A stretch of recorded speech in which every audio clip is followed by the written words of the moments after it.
Assalamualaikum warahmatullahi wabarakatuh. Saya Novita Falasari dari mahasiswa semester 8 Universitas Muhammadiyah Tangerang. Di sini saya ingin menjelaskan tentang metodologi penelitian.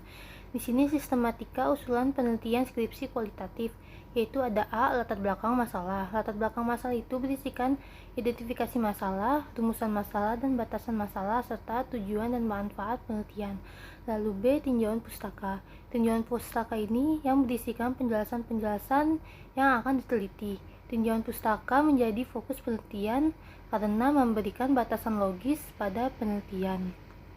Lalu C, metodologi penelitian. Metodologi penelitian ini mempunyai 4 sistematika, di mana yang pertama adalah batasan, konsep, dan definisi operasional variabel. Lalu teknik pengumpulan data, penetapan responden dan informan penelitian, dan teknik analisis data. Lalu landasan teori.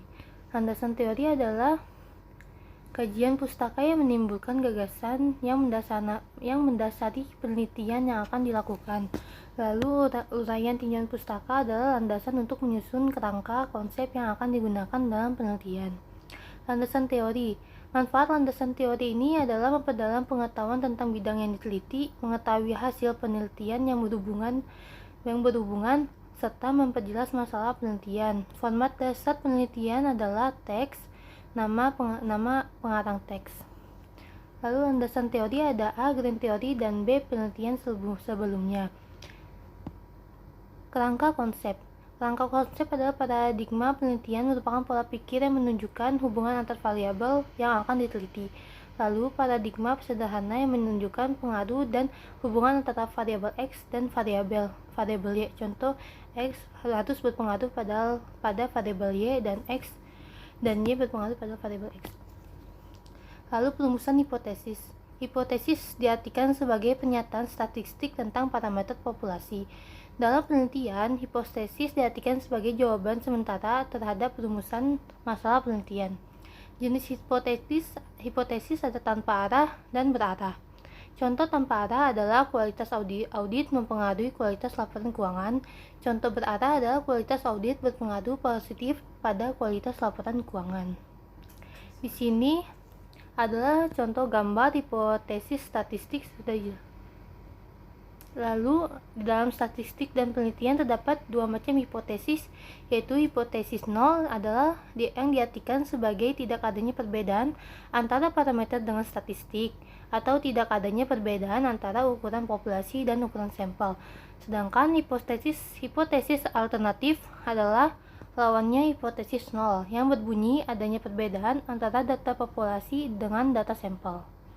Lalu penelitian hipotesis nol menyatakan tidak ada karena tidak adanya hubungan antara satu variabel dengan variabel lain, tidak adanya perbedaan antara satu variabel atau lebih pada populasi sampel yang berbeda, dan tidak adanya perbedaan antara yang diharapkan dengan kenyataan pada satu variabel atau lebih untuk populasi untuk sampel yang sama.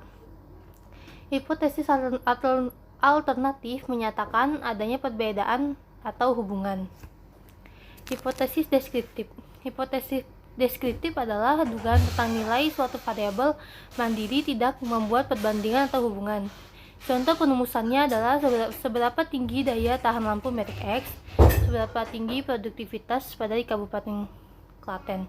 Lalu dari 3 permasalahan di atas, maka rumusan hipotesisnya adalah daya tahan lampu merek X sama dengan 800 jam, produktivitas di Kabupaten Klaten 8 ton, daya tahan lampu merek A sama dengan 450 jam, dan merek B sama dengan 600 jam.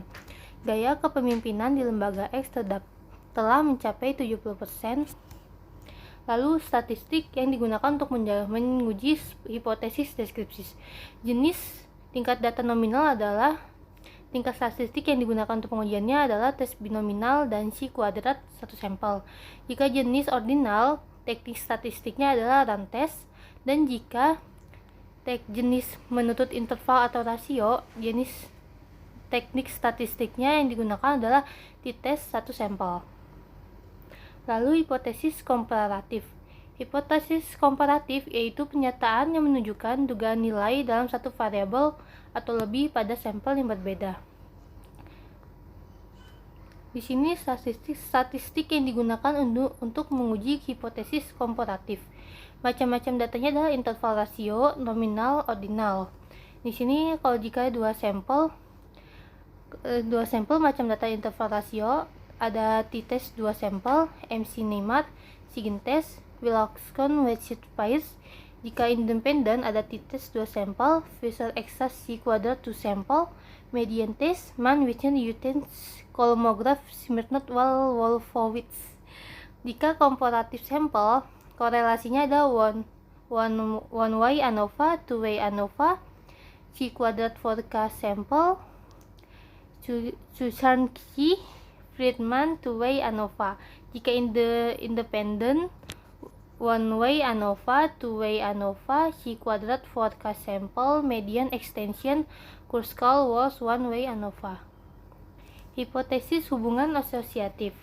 Hipotesis asosiatif adalah suatu pertanyaan yang menunjukkan dengan tentang hubungan antara dua variabel atau lebih. Statistik yang digunakan untuk menguji hipotesis asosiatif.